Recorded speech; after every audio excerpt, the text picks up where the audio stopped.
أهلا بكم في فيديو جديد على قناة English for You. معانا في الفيديو ده السؤال باستخدام المضارع البسيط. أول حاجة هنبدأ بالسؤال باستخدام verb to be. بكل بساطة علشان تسأل في المضارع البسيط باستخدام verb to be هتبدل الفاعل مع الفعل. يعني I am هتبقى am I. You, we, they are هتبقى are you, are we, are they. He, she, it, is هتبقى is he, is she, is it. فمثلا دي جملة مثبتة You are Canadian يعني أنت كندي. لكن لو عاوزين بقى نخليها سؤال هنبدل verb to be اللي هو are مع الفاعل اللي هو you فنقول Are you Canadian؟ هل أنت كندي؟ طيب نشوف كمان شوية أمثلة. Am I on time؟ Am I on time؟ يعني هل أنا في الوقت المناسب؟ هل أنا جيت في الوقت المناسب؟ Am I on the list؟ Am I on the list؟ هل أنا على القائمة؟ هل اسمي موجود على القائمة يعني؟ Is he your brother؟ Is he your brother؟ هل هو أخوك؟ Is it time to leave؟ Is it time to leave؟ هل ده الوقت اللي المفروض نمشي فيه؟ ولما نيجي نجاوب على الأسئلة دي هنجاوب بجملة مثبتة أو منفية لأن الأسئلة دي اسمها yes or no question يعني أسئلة إجابتها yes or no. ففي أول سؤال مثلا هنقول yes you are أيوة أنت جيت في الوقت المناسب أو no you aren't no you aren't لأ أنت متأخر. وإحنا هنا حذفنا الجملة ولكن ممكن نسيبها في الإجابة عادي يعني ممكن yes you are on time أو no you're not on time يعني ممكن نحذف الجملة اللي بنسأل بيها أو نسيبها.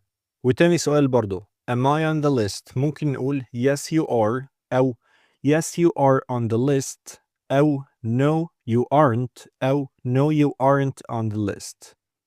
تالت سؤال اللي هو is he your brother؟ ممكن نقول yes he is أو no he isn't أو ممكن نسيب باقي الجملة فنقول yes he is my brother أو no he is not my brother.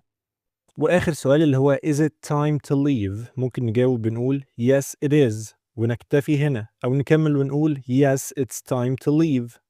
ممكن برضو نقول no it's not ونكتفي هنا أو نكمل ونقول no it's not time to leave. طيب ممكن برضو نستخدم الكلمات الاستفهامية زي who where why قبل verb to be لو بنسأل سؤال مفتوح يعني إجابته مش yes أو no. فنقول where are we؟ أين نحن؟ لو خدت بالك are we هنا مبدلين الفاعل بالفعل يعني جبنا verb to be الأول وبعدين we اللي هي الفاعل اللي هي نحن فده كده سؤال ولما نضيف له أداة استفهام اللي هي where يبقى كده سؤال مفتوح where are we؟ ممكن نقول who is she؟ من هي أو من تكون هي who is she؟ أو why is your brother here؟ ليه أخوك موجود هنا؟ Why is your brother here؟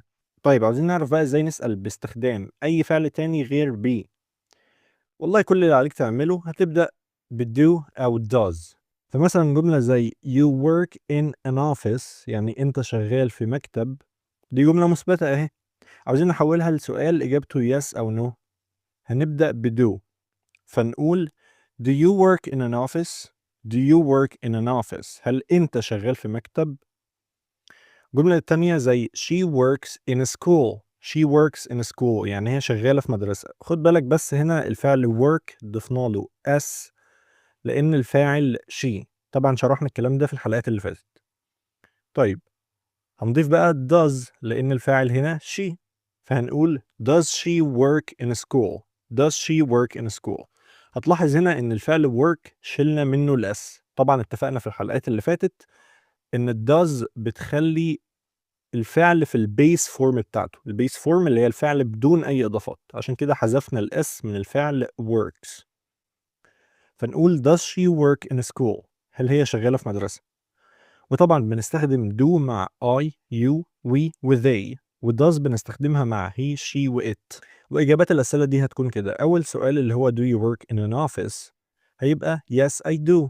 yes I do أنا شغال في مكتب. أو no I don't. no I don't لا أنا مش شغال في مكتب. وطبعًا زي ما عملنا فوق ممكن هنا نكمّل الجملة في الإجابة، يعني ممكن أقول yes I do work in an office أو no I don't work in an office. ولكن عاوزك تاخد بالك من حاجة هنا، لو هتجاوب بالإثبات يعني هتقول yes I do، عندك خيارين لو هتكمّل الإجابة، يعني لو هتقول yes I do work in an office ممكن تحذف do أو تسيبها، يعني ممكن تجاوب بالطريقتين دول. Yes I do work in an office أو yes I work in an office.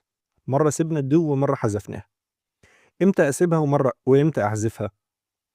أنت بتسيب do في الإجابة المثبتة على الأسئلة اللي من النوعية دي لو عاوز تأكد إجابتك، يعني do بتبقى للتأكيد، تمام؟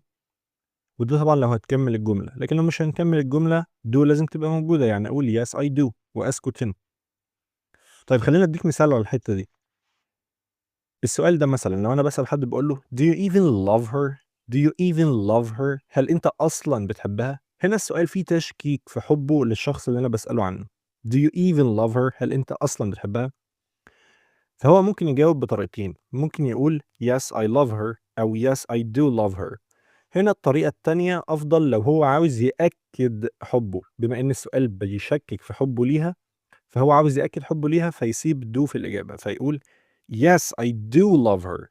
yes I do love her.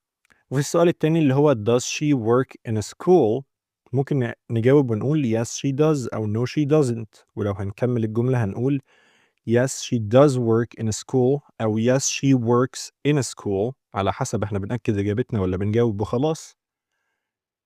وفي النفي ممكن نقول no she doesn't work in a school. طيب نشوف كمان شوية أمثلة. Do they live in Paris؟ do they live in Paris؟ هل هم عايشين في باريس؟ طبعًا استخدمنا do لأن الفاعل they. Does Tom get up at 6 AM؟ does Tom استخدمنا هنا does لأن Tom فاعل مفرد، خُد بالك الفعل get ما فيهوش s لأن هنا does بتخلّي الفعل يبقى في الbase form بتاعته بدون أي إضافات. وممكن كمان نضيف كلمات استفهامية زي ما عملنا في السؤال بverb to be. فنقول where do you work؟ where do you work؟ أنت شغال فين؟ أين تعمل؟ أو مثلًا who does she love؟ who does she love؟ من تحب؟ هي بتحب مين؟ وبكده يكون شرح النهارده انتهى. تعالوا بقى نحل شوية تمارين. أول تمرين هاعرض لك 3 جمل. ال3 جمل دول في الإثبات باستخدام verb to be. مطلوب منك تحولهم لسؤال إجابته yes أو no. أول جملة I'm a doctor، تاني جملة they're happy، تالت جملة it's my job. طبعًا اتفقنا علشان نخلّيهم سؤال إجابته yes أو no هنبدل بس الفاعل بverb to be فهتبقى am I a doctor؟ are they happy؟ is it my job؟ طيب تاني تمرين هاعرض لك 3 جمل، لكن ال3 جمل دول كلماتهم ملخبطة. مطلوب منك ترتب الكلمات دي بحيث إنك تكوّن سؤال. أول واحدة هتبقى where am I؟ يعني أنا فين؟ أين أنا؟ تاني واحدة who are you؟ من أنت أو من تكون؟ تالت واحدة why is she here؟ why is she here؟ هي ليه موجودة هنا؟